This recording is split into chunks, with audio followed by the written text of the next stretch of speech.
Last, Konrad, I was going to ask you about Europe. In view, everybody's worried about the European financial crisis. The question is, how is the financial crisis affecting Europe's sustainability? But you said you want to talk about the world and not just about Europe. But just give us 1 minute on Europe and maybe 3 minutes on the world. Well, I think European cities are very aware of global trends and very aware of what cities ought to do and what the opportunities for action are.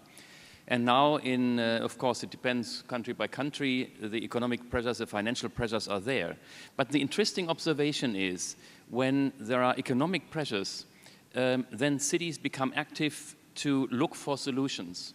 And then I'm representing, let's say, a network of cities, actually the largest network of cities globally for sustainable development. And we, in a way, our work gets more intensive and more cities join our activities, the more cities are under pressure. So it's not so that they close down and are desperate and say we can't do anything anymore. They see opportunities.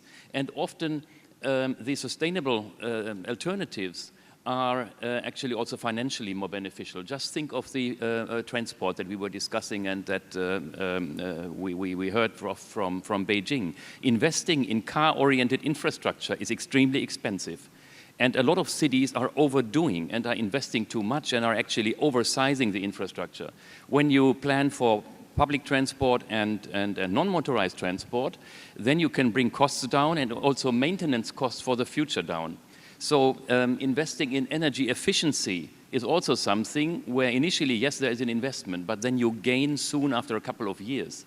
And so I think cities understand that smart investments are investments in energy efficiency and in future-oriented solutions.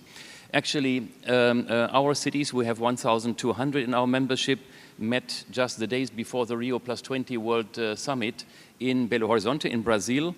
So we had 1,400 participants from cities and their partners, and they were actually setting out a course for the future. They agreed that they need to take rapid action, that radical action is needed, radical sort of alternatives, not just doing business as usual, that they have to come to a low-carbon city, resilient city that is climate and disaster resilient, that they have to look at resource efficiency. We were even discussing to turn cities into productive cities that produce the resources they need rather than to just be extracting natural systems and consuming resources. They were looking at biodiversity. And I think the understanding was that you cannot just be low carbon or invest in resilience. Because when you invest in a building, in a built environment, in infrastructure, then it has to meet all the criteria that are necessary for the future. So I think this kind of wise or smart investment, being very aware that infrastructure has a lifetime of 8 to 80 years. So what we invest and decide right now will determine the performance of a city in the next half of a century.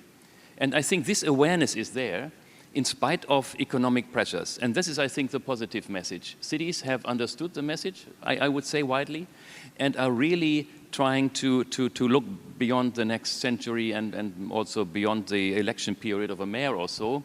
And so I'm hopeful that with support of partners, and the partners will be basically in the business community. So the cities are reaching out and say, what solutions are there? We want to look at the most advanced solutions, not always jumping on high-tech, not always jumping and getting caught in a technology trap, but to look at reasonable solutions that are resource efficient, that are low carbon. I think the readiness is there, and the whole, I think, atmosphere in Rio was, well, national governments are moving along, but not really getting to what we need. So the business sector, the cities probably have to pull it off.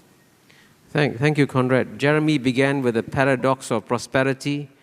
You're ending with the paradox of having economic crisis. They may actually help cities to be more disciplined and more focused in response to this crisis. Now, I have questions on the iPad from the floor. I'm also going to take some questions from you. So please be ready with some questions when I'm going to come to you in a minute. But let me begin with a question from the iPad, which I'm going to actually propose to Beijing and Buenos Aires, and I don't know, Isha, whether you want to speak from Delhi's point of view. And, you know, we talk about the positive aspects of cities, but as you know, cities are choking with waste generated by consumption. With exploding urban population, what can cities do better to manage waste? And the questioner asks whether we can all learn from Japan.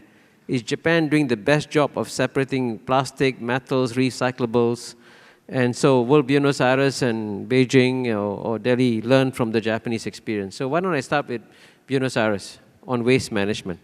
And again, short answers if you don't mind, because we have 20 minutes, and I will take some questions from the floor. We are going from huge landfills to use new technologies after recycling, no? As much as we can. This is a process. This process is very easy with the young kids. At school, they already learn that they have to perform in that way.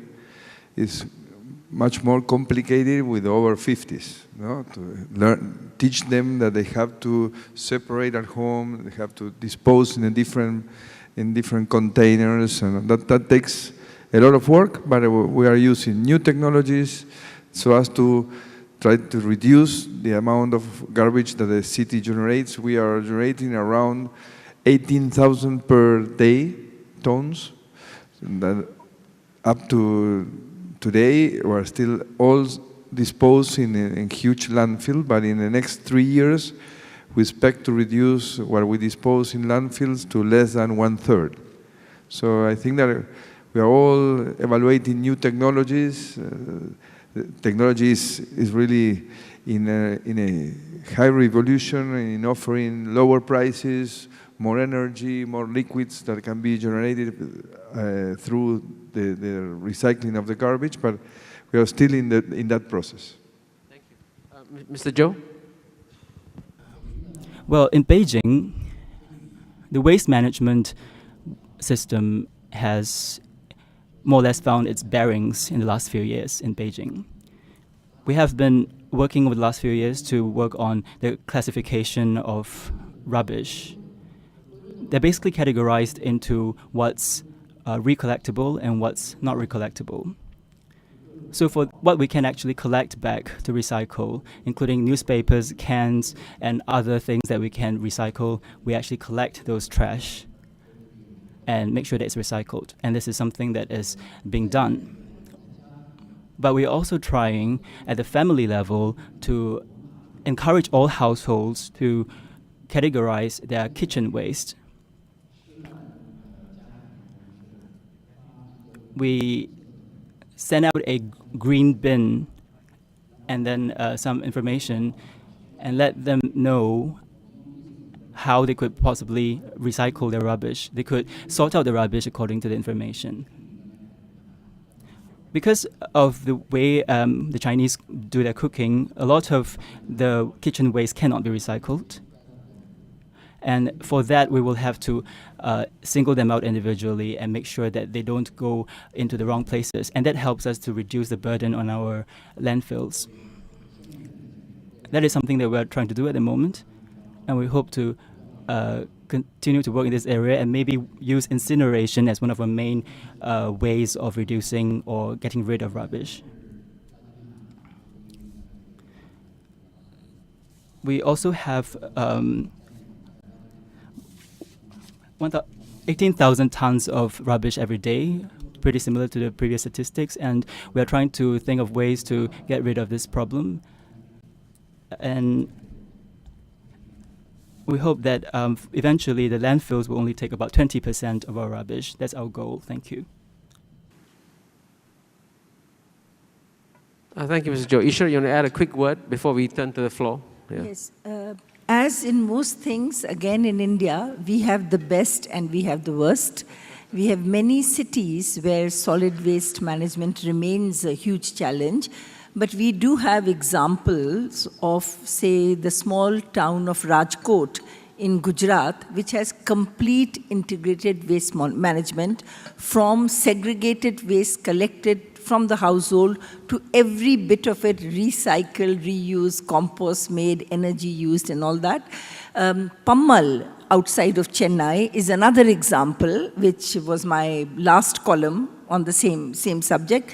We have a sanitary landfill in Gorai, which was more than paid for by carbon credits. So these are the examples which other cities are looking at to see, but we have a long way to go in this.